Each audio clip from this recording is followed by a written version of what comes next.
Michael Myers usually kills anybody that stands in his way, except for Dr. Loomis. Now, why is the personification of evil not killing somebody who clearly wants to take him down? Today, we're going to examine the relationship between Michael Myers and Dr. Loomis and figure out that age old question, try to answer the question, why doesn't Michael kill Dr. Loomis?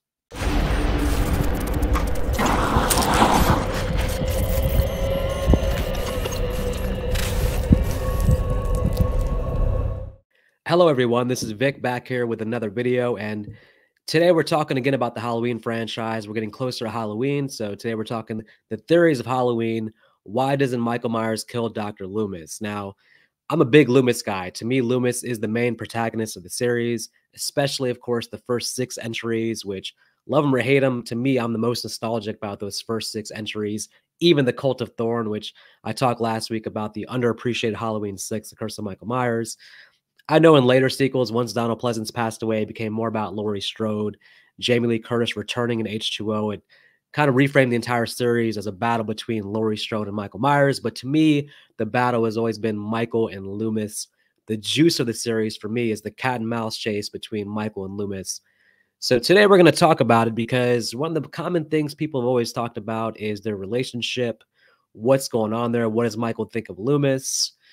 We kind of know Loomis's feelings towards Michael, but I was particularly interested in diving into the evidence of why doesn't Michael kill Loomis. Now, going throughout the different movies, there's actually plenty of encounters, plenty of times where Michael actually did have a pretty good opportunity to kill Loomis. I mean, it wasn't like they avoid each other completely throughout the series.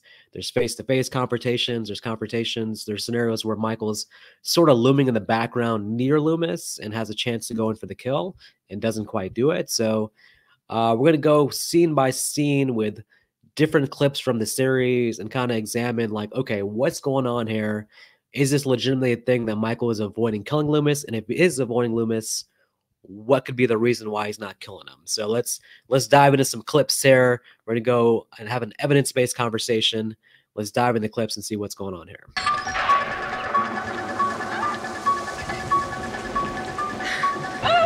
Now, this is, of course, the famous scene of Michael escaping from Smith's Grove. As a 21-year-old, we know that he got sick of Smith's Grove, wanted to escape, go to Haddonfield, and kill his sister, Laurie Strode. Of course, in this original canon, the first one, maybe not his sister, but we'll go with the overall canon. So why doesn't Michael kill Loomis here? Well, I think it's pretty clear that he's focused on just escaping and getting as far away from Smith Grove as possible. The telltale sign is that he doesn't kill Miriam. He's not really in a kill mode here. He's just focused on escaping. And I think that's really the reason why he doesn't kill Loomis here. He just wants to get as many miles as possible between him and Smith's Grove, get back to Haddonfield, and then he'll get back into kill mode. But I think there's really nothing much to this. This is an encounter with Loomis. He could get in the car and run Loomis over, but it's just not his mission. His mind's not there. He's thinking about those driving lessons that old Wynn gave him, and now it's time to put the pedal to the metal and prove that he can drive, and he drives very, very much, very quite well. So let's go to clip number 2.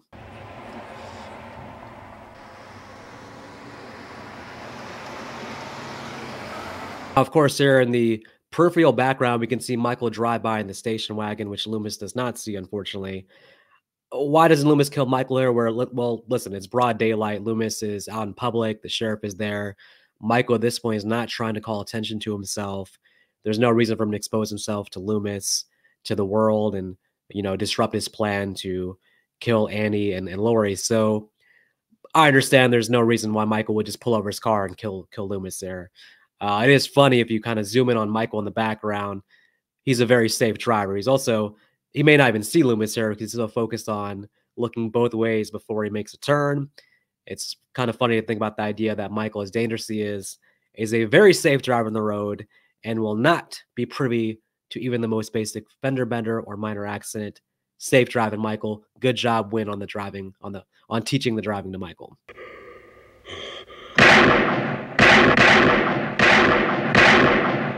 Loomis would say in a sequel, "I shot him 6 times! 6 times I shot him!"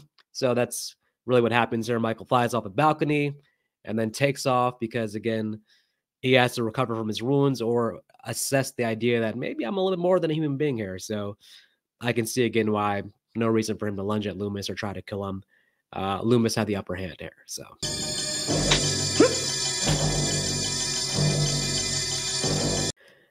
Now this one is interesting. To me, this is the first example where Michael has a clear path to kill Loomis, has a reason to kill Loomis, but does not kill Loomis. So this is the first one where you kind of raise an eyebrow.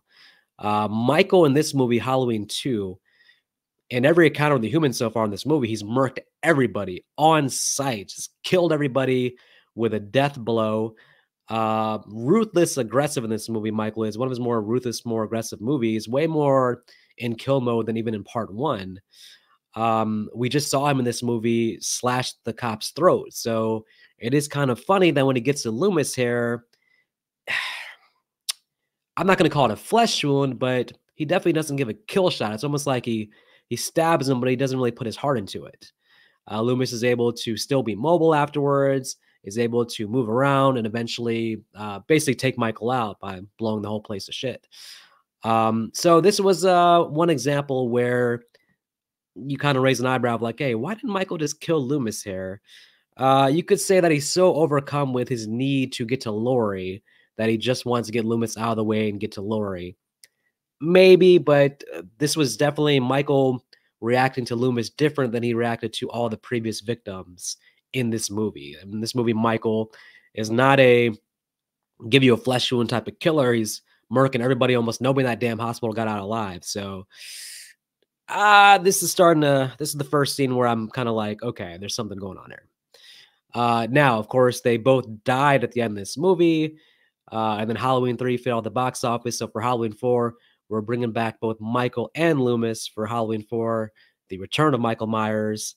And Michael's been in a coma for 10 years, wakes up, and Loomis is back on the chase. And let's see their first encounter in Halloween 4 and try to dissect this.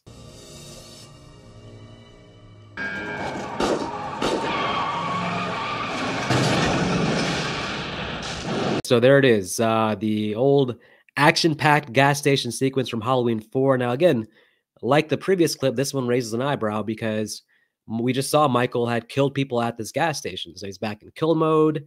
He sees Loomis here. It's just him and Loomis at this gas station. Now, Loomis may have a gun, but Michael could probably maneuver around, take a back path, try to surprise Loomis.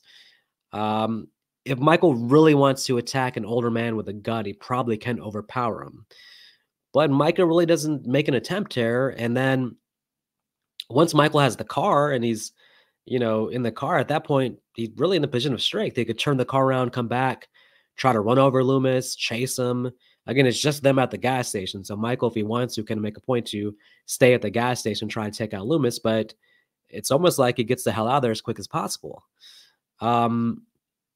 Now, at this point, if I'm Michael, I kind of understand that, hey, I'm going to Haddonfield to kill Jamie Lloyd, and if I don't take out Loomis, Loomis is going to come to Haddonfield and be a pain in my ass. He's going to try to thwart my plans. So there's all the logic in the world for Michael to take out Loomis here to avoid Loomis stopping him from taking, killing his niece, Jamie Lloyd. So all the motivation on this should be for Michael to take out Loomis.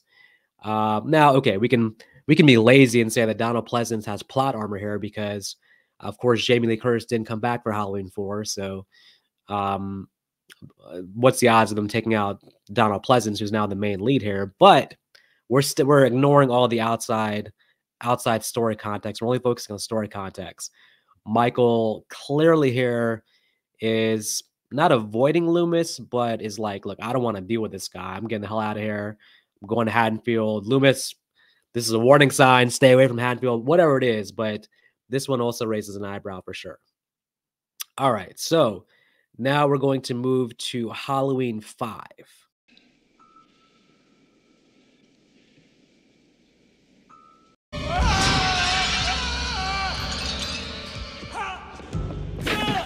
So the pattern is clear. Michael only really goes to attack Loomis when he's directly in front of him and kind of stopping him from completing his plans. If Michael is in a certain range of Loomis, he'll listen to him, he'll hear him out, he'll run from him. But if Loomis is standing directly in front of him within striking distance, Michael will strike him, but it's never a kill shot. I still don't understand that. Michael is more of a get the hell out of my way, doing the thing, the cliche thing of throwing him across the room. Like, just get the hell out of my way, Loomis. I don't want to hear you. I don't want to deal with you.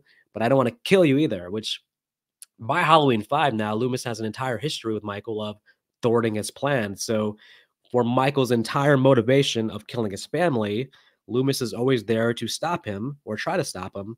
So Michael has all the reason in the world to kill Loomis. It's just one last obstacle that would be in his way of him killing his family.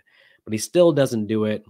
You could argue that Halloween 5, this thing of stabbing him, throwing across the room, is the most aggressive he is towards Loomis and trying to kill him. But I don't know. We have enough evidence of Michael being in front of somebody and killing them to know that Michael knows how to kill somebody with one shot or with one kill blow. He knows what he's doing when he's in front of you. So very suspect here that this doesn't really go down. So now we've seen plenty of incidents of Michael not killing Loomis. So now let's examine why this is. What are the possible reasons why Michael is not killing Loomis? And let's think about the possible conclusion here. I could see a couple possible reasons why Michael may not kill Loomis. So I'm going to go over a couple possibilities here. Number one, does Michael like or respect Loomis? Does Michael care for Loomis? Now, this is an interesting thing to think about because all throughout Michael's life, Loomis has been there for him. Loomis has been the voice in his ear, the one trying to reach him unsuccessfully for the most part, the one trying to figure out what Michael is. It's always been Loomis since he was a kid. Now, we're all nostalgic about our childhoods. So maybe Michael did over the years gain some sort of sentimentality, if I could say that word correctly. Maybe he is sentimental towards Loomis in some way. Or maybe he has a soft spot in his heart for old Dr. Loomis and refuses to kill him. But that doesn't really fit the character profile of Michael Myers. I mean, this guy is supposed to be, pure evil, the darkest eyes with nothing behind them, as Loomis said so himself. Hell wouldn't have him, as Loomis has said. So Michael's character profile being like pure evil, there's no room in that brain or that heart for being sentimental or caring about somebody. So we have to kind of chalk that off the table. Michael is not killing Loomis because of some affection he has towards Loomis. There's just no way. It doesn't fit his profile at all. So it can't be that. The number two possibility is he afraid of Dr. Loomis? Is Michael actually scared of Dr. Loomis? Loomis being the adult who always was there to try to figure him out, the adult always talking down to him, trying to reach him. Could that have created some kind of intimidation factor or relationship where Michael's actually afraid of Loomis, as if Loomis is like a father figure that Michael can't get away from, like somebody who actually strikes a sort of intimidation or fear into Michael? No, absolutely not. Again, that doesn't fit the character profile of Michael Myers. I don't think Michael's afraid of anybody. Now, he's willing to hair Loomis out, which means that he does have a relationship with Loomis where there's something there more than nothing. If it's nothing, then again, he wouldn't avoid Loomis in certain situations. He wouldn't avoid killing Loomis in certain situations. So there is something there, some form of emotion, but I don't think it's affection. I don't think it's fear. I'm going to go with the number 3 scenario, which is, does Michael not kill Loomis because he thinks the best way to torture Loomis is to keep him alive and to make him feel guilty about all that's going down? All the killings tracks back to everybody blaming Loomis about not keeping him locked away, even though we've seen before that it was more about Smith's Grove incompetence, not necessarily Loomis himself, who always seemed to be warning them about, hey, this kid is dangerous, we should keep him locked away. But does Michael think that, hey, if I keep Loomis alive and he sees all this chaos, slowly but surely he's going to go batshit insane, and it's the most miserable thing I can do this guy is to keep him alive and feel guilty and feel insane about this whole thing? Ding, ding, ding. I think we may have a winner here. Michael, we can see Loomis throughout the sequels gets crazier and crazier. By Halloween 5, Loomis is damn near almost a killer himself, the way he's using Jamie Lloyd as a human shield. So we can see the progression of Loomis getting crazier and crazier. Now, he does recover a lot. It seems a lot more normal in Halloween 6, but I think Michael is intentionally not killing Loomis, absolutely, but it's for the sinister reason of wanting Loomis to be alive to torture him more. Feel like, hey, this is your fault. You helped create this situation, and you're going to watch it unfold and watch all the mayhem and the chaos go down. I think that's what's going on here. And yes, Michael, the trickster part of Michael, the part that likes to play pranks, hang up bodies in closets and do things like that, that part of Michael probably does sort of enjoy the game he's playing with Loomis, the gamesmanship, the, hey, you want me? Come and get me. I'm going to do this. Try to stop me. Michael does show that sort of prankster type emotion in Halloween 1. So I could see that being there as well. So look, I mean, we know that Michael doesn't kill Loomis, so it's to anyone's guess as to why he doesn't kill Loomis and what his motivation is. I'd love to hear you guys' comments. Let me know what your theory is on this situation. I will say this. In the Halloween H2O timeline, when Michael goes to finally kill Laurie 20 years later, I do find it interesting that Loomis wasn't killed by Michael in this timeline, and Loomis was being taken care of by Miriam, and then Michael comes to their house to kill Miriam and to find out about Laurie. A part of me thinks that it's not that Michael waited 20 years because of the coincidence of Laurie's son being 17 years old. A part of me thinks, and I think it's a fun way to consider it, if you do think that Michael doesn't want to kill Loomis or does have some fear or affection for Loomis, you could easily theorize that H2O is all about Michael waited until Loomis died before he came back.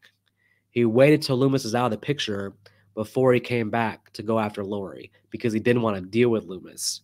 He felt like Loomis was still an obstacle in his way. He didn't want to kill Loomis, so he waits until Loomis. I mean, in all the timelines, he doesn't really kill Loomis unless you consider Halloween 6 that silly ending where Loomis just screams. I don't think that was Loomis dying off screen personally, but if you believe that, maybe that's the one timeline where he actually kills Loomis. But in the 2018 timeline, there's no evidence that we know that Michael didn't kill Loomis because Michael was in jail. But in H2O, I think it's interesting that Michael seems to arrive on the scene when Loomis is no longer in the picture. But who knows? It's all up to your theories. This is my theories on the situation, and love to hear yours. And appreciate you guys. If you did enjoy this video, please subscribe, and I'll be back next week with some more Halloween content for you guys. All right.